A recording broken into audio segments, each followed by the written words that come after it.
प्यारे बच्चों, आज मैं आपको एनसीईआरटी क्लास 7th में चैप्टर 2 फ्रैक्शंस एंड डेसिमल में एक्सरसाइज 2.1 बता रहा हूँ।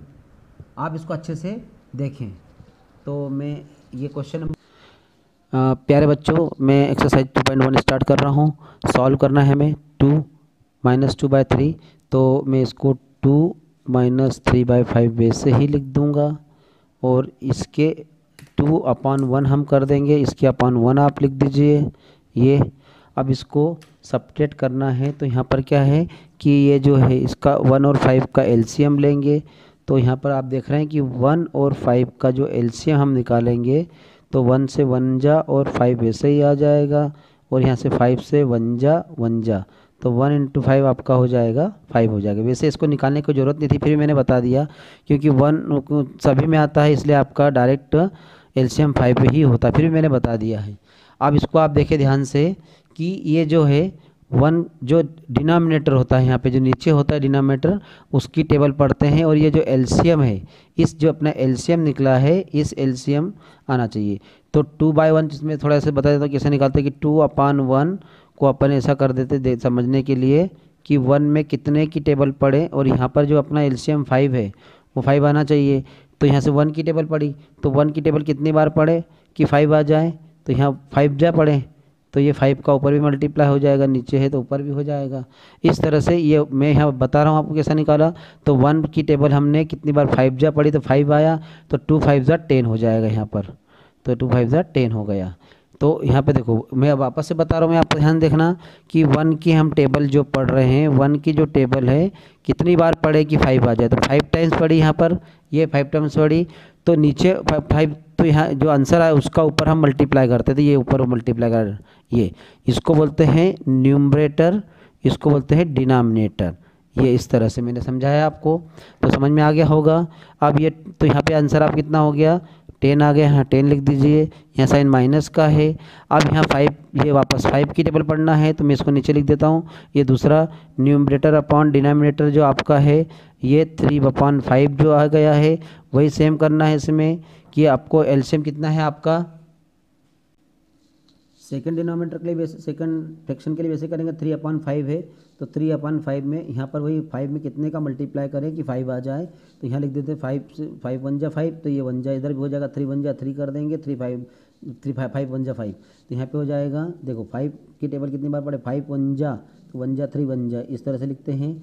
तो ये यहाँ पर 10 में से 3 सब्ट्रैक्ट हुए तो 7/5, दिस इज़ योर आंसर। तो इसको मैं इसका सॉल्यूशन बता रहा हूँ आपको। तो सॉल्यूशन लिखने के लिए 4 + 7/8 लिखेंगे हम। अब यहाँ पर क्या है कि 4 के अपॉन में क्या कर दें 1 कर दें, और 1 और 8 का एलसीएम मैं पहले एक्सप्लेन कर चुका हूँ। तो 1 किसी के साथ में भी रहता है, 1 और 8 का एलसीएम कितना आएगा 8 आएगा, क्योंकि 1 किसी के साथ में भी रहता है तो उससे मतलब जो नंबर रहता है उससे का आ जाता है, जैसे 8 बड़ा है तो वही आ जाएगा। अब 1 की टेबल कितनी बार पढ़ें कि 8 आ जाए, 8 टाइम्स, तो 1 8 जा 8 होता है, तो अब 8 का ऊपर मल्टीप्लाई कर दीजिए। वापस मैं रिपीट कर रहा हूँ, 1 की टेबल हम कितने टाइम पढ़ें कि 8 आ जाए, 8 टाइम्स पढ़ेंगे और जो आंसर आया है उस आंसर का ऊपर मल्टीप्लाई कर देंगे तो 4 8 जा 32 हो जाएगा। सिंपल। यहाँ पर सिमिलरली सेम प्रोसेस रहेगी। ये जो नीचे वाला जो डिनोमिनेटर है ऊपर वाले को न्यूमरेटर बोलते हैं, नीचे वाले को डिनोमिनेटर बोलते हैं। ये न्यूमरेटर है ऊपर वाला और नीचे वाला है डिनोमिनेटर, इस तरह से। तो न्यूमरेटर, अब ये डिनोमिनेटर की टेबल की पढ़े कि 8 आ जाए, तो 8 1 जा तो 1 का ऊपर मल्टीप्लाई कर दीजिए तो ये 7 हो जाएगा। अब ये क्या कहा जाएगा कि जो है 32 + 7 कितना होता है, इसको प्लस कर लीजिए। तो 32 + 7 में प्लस करके बता रहा हूँ छोटी क्लास के हिसाब से, तो 2 + 7 9 होता है, 3 वैसे ही आ जाएगा तो 39/8 हो जाएगा। Your question is completed. Question second solve कर चुके हैं। क्वेश्चन थर्ड मैं बताऊंगा अब मैं आपको। क्वेश्चन थर्ड में यहाँ दिया है 3/5 + 2/7। इसका सॉल्यूशन करने के लिए हमें क्या करना पड़ेगा कि 5 और 7 का एलसीएम लेना पड़ेगा, और ये दोनों जो है तो मैंने 3/5 सॉल्यूशन में + 2/7 लिख देता हूँ मैं। यहाँ पर जो है 5 और 7 का एलसीएम दोनों प्राइम नंबर से है, तो जब भी प्राइम नंबर्स होता है तो उन दोनों का मल्टीप्लाई ही उनका एलसीएम होता है, तो मल्टीप्लाई कर दिया है। और नेक्स्ट स्टेप में इनका जो आंसर आएगा मल्टीप्लाई में 5 से 35, तो ये अपना एलसीएम 35 आया। मैंने आगे की स्टेप भी आपको लिख के बता दी। तो यहाँ पर अभी करेंगे तो यहाँ 5 की टेबल कितनी बार पढ़ें कि 7 आ जाए 35 आ जाए, ये जो नीचे लिखा है यहाँ मैंने इसी तरीके से बता दिया। तो यहाँ से 5 की टेबल कितनी बार पढ़ें कि 35 आ जाए, तो 7 बार पढ़े। तो जो 7 आया है उसका ऊपर मल्टीप्लाई कर दीजिए, तो 3 7 जा 21 हो जाएगा। प्लस यहाँ पर ये 7 की टेबल कितनी बार पढ़ें, ये जो डिनोमिनेटर है 7 की टेबल कितनी बार पढ़ें कि हमारा कितना आ जाए ये 35 आ जाए। तो इसके लिए क्या करेंगे, तो 7 की टेबल पढ़ने में 5 टाइम्स ये, तो 5 टाइम्स पढ़ेंगे तो ये 35 आ गया, तो 2 5 जा 10 हो जाएगा। ये सिंपल सा है। अब 21 और 31 कितना होता है, सिंपल सा है।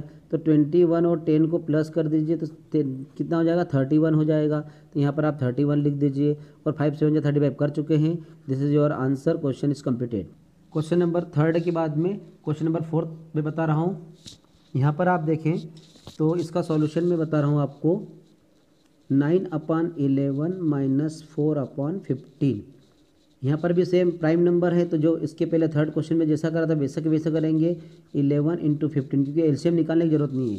11 प्राइम नंबर है और 15 कंपोजिट नंबर है, तो इसलिए 11 और 15 का मल्टीप्लाई ही इनका क्या रहेगा, एलसीएम रहेगा।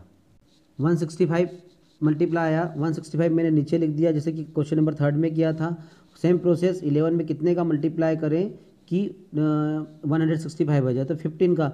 अब 15 का ऊपर मल्टीप्लाई कर दीजिए, तो 15 में 9 का मल्टीप्लाई करेंगे 135, 15 9 जा 135, तो 135 यहाँ पर हम लिख देंगे 135।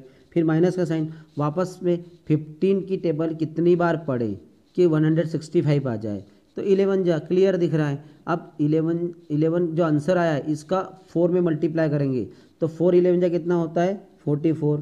अब इन दोनों को माइनस कर दीजिए, 135 और 44, इसको माइनस हम कर रहे हैं। 5 में से 4 गया 1, 3 में से जाता नहीं तो इसको कर दिया 13, तो 13 सेम ही था। 13 में से 4 गए तो 9, तो ये हो जाएगा 91।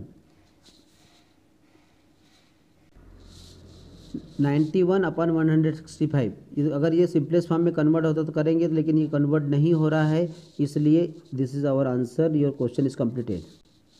क्वेश्चन नंबर 4 के बाद हम जाते हैं क्वेश्चन नंबर 5 पर जाते हैं। 2.1 का क्वेश्चन है। अब यहाँ पर इनके जो डिनोमिनेटर्स है, डिनोमिनेटर्स का एलसीएम निकालेंगे। तो पहले मैं क्वेश्चन लिख लेता हूँ, 7/10 + 2/5 + 3/2। अब इनका एलसीएम निकालेंगे, तो एलसीएम सभी का एलसीएम कितना आएगा, तो यहाँ पर एलसीएम निकालने की प्रोसेस में बता देता हूँ आपको। 10, 5 और 2 का एलसीएम। सबसे पहले स्मॉलेस्ट प्राइम नंबर 2 है, तो 2 की टेबल से 2 5 जा 10 होता है। 5 किसी की टेबल में नहीं आता, 2 की टेबल में नहीं आता, इसलिए 5 को लिख दिया। 2 1 जा 2 हो गया है। यहाँ पर 5 लिखेंगे, 5 1 जा 5, 1 जा 1 जा सब 1 जा आ गया, तो 2 × 5 आपका 10। आपका एलसीएम कितना आ गया, 10 आ गया एलसीएम। अब यहाँ पर जो एलसीएम आता है, मैं पहले ही बता चुका हूँ कि जो डिनोमिनेटर नीचे है, हमने डिनोमिनेटर्स के एलसीएम लिया था। ये डिनोमिनेटर, इस डिनोमिनेटर की हम टेबल पढ़ेंगे। डिनोमिनेटर की 10 की टेबल कितनी बार पढ़ेंगे, 10 आ जाए 1 जा, तो 1 का ऊपर मल्टीप्लाई 7 1 जा 7 हो गया। प्लस अब वहाँ 5 की टेबल पढ़े, 5 की टेबल पढ़ने पर 10 कितने टाइम्स आता है, 5 2 जा होता है, तो जो आंसर आया है उसको ऊपर मल्टीप्लाई कर 2 2 जा 4 हो गया है। प्लस यहाँ पर सिमिलरली सेम प्रोसेस रहेगी। 2 की टेबल कितनी बार पढ़ें कि 10 आ जाए, 2 की टेबल कितनी बार पढ़ेगी 10 आ जाए, तो 2 5 जा होता है, जो आंसर आया उसका ऊपर मल्टीप्लाई कर 3 5 जा 15 हो गया है ये आपका। अब ये तीनों को प्लस कर दीजिए, तो यहाँ पर प्लस करेंगे हम, तो इनका प्लस करने पर कितना हो जाए, ये नीचे 10 सेम रहेगा। 7 4 कितना होता है 11 होता है। 11 और 15 कितना होता है, तो आपको डायरेक्ट प्लस करते क्योंकि प्लस आना चाहिए, तो 1 इधर दे दो 11 का, तो 16 हो गया। 16 में 10 प्लस 26, तो इसको सही तरीके से लिख लीजिए आप। तो 26/10 आपका आंसर हो गया है। लेकिन यहाँ पर ये सिंपलेस्ट फॉर्म में कन्वर्ट होगा। आप ध्यान से देखिए कि कौन सी टेबल से ये कटेगा, 26/10, तो ये 2 की टेबल की टेबल में भी, क्योंकि 6 है 1 प्लेस पर, इसलिए 2 की टेबल से डिवाइड होगा, तो 2 5 जा 10 होता है। यहाँ पर 2 1 जा 2 और 2 3 जा 6, तो आप सिंपलेस्ट फॉर्म में इसका आंसर कितना हो जाएगा, इसका आंसर हो जाएगा 13/5।